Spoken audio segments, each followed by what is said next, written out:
و ددمنشانه عوامل مزدور استکبار جهانی در پاسداشت خون شهیدان 12 رمضان کلیه یگانهای موشکی استقرار یافته آماده اجرای آتش موشکی باشند. 5 4 3 2 1 الله اکبر.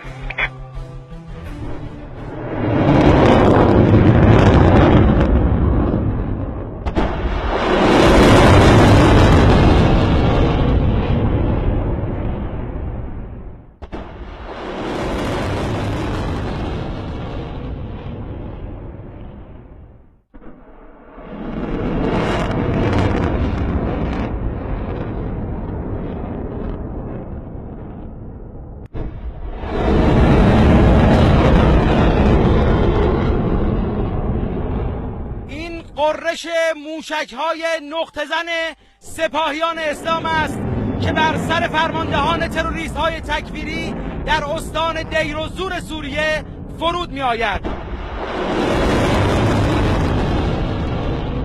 سپاه اعلام کرد جواب ترقه‌بازی موشک است.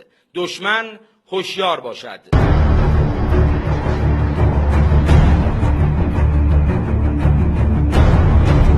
اگر به شرارت ادامه بدن نتیجه پرهزینه‌ای در انتظارشون خواهد بود.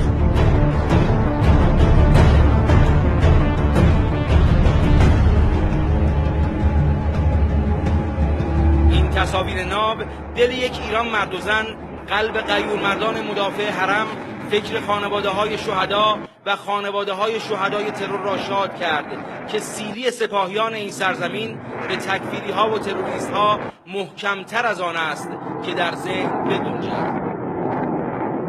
در اطراف دیر و زور پایگاه های کنترل فرماندهی، مراکز ساخت و تولید خودروهای انتحاری و مراکز تجمع اونها توسط موشک‌های میانبرد مورد هدف قرار گرفت. بیگانگان و نوچه‌هایشان ایران را با هیچ جای دنیا مقایسه نکنند.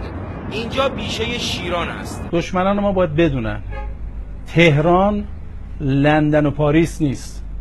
این یک کار کوچیکی بود انجام شد.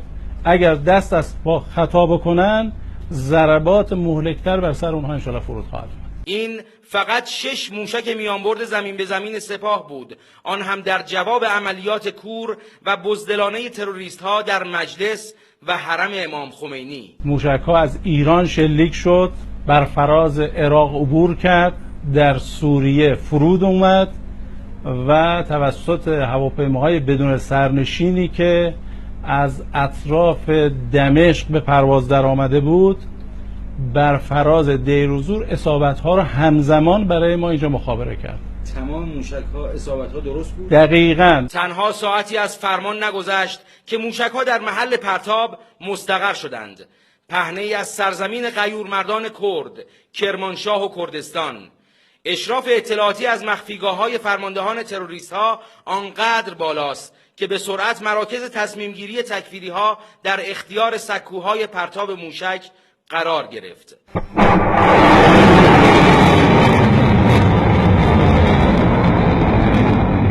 همکنون دیر و زور یکی از پایگاه‌های اصلی تروریست‌ها در خاک سوریه است. شناسایی اینها، احاطه اطلاعاتی اینها خودش یه دنیا مسئله است.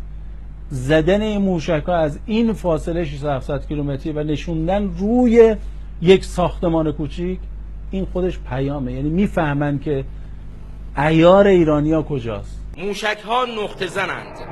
دقت در انهدام هدف شگرد آنهاست. سپاه پاسداران انقلاب اسلامی به تبعیت از فرمانده معظم کل قوا این عزم و اراده محکم برای دفاع از نظام رو کاملا داره و سر سوزنی هم عقب نمی‌نشینه. ایران را بشناس، سپاه را بشناس، نیروهای مسلح را بشناس. از این لحظه شوخی در کار نیست. جمهوری اسلامی مستحکم ایستاده است و بدانید اونا نمیتوانند به ما سیلی بزنن، ما به اونها سیلی خواهیم زد.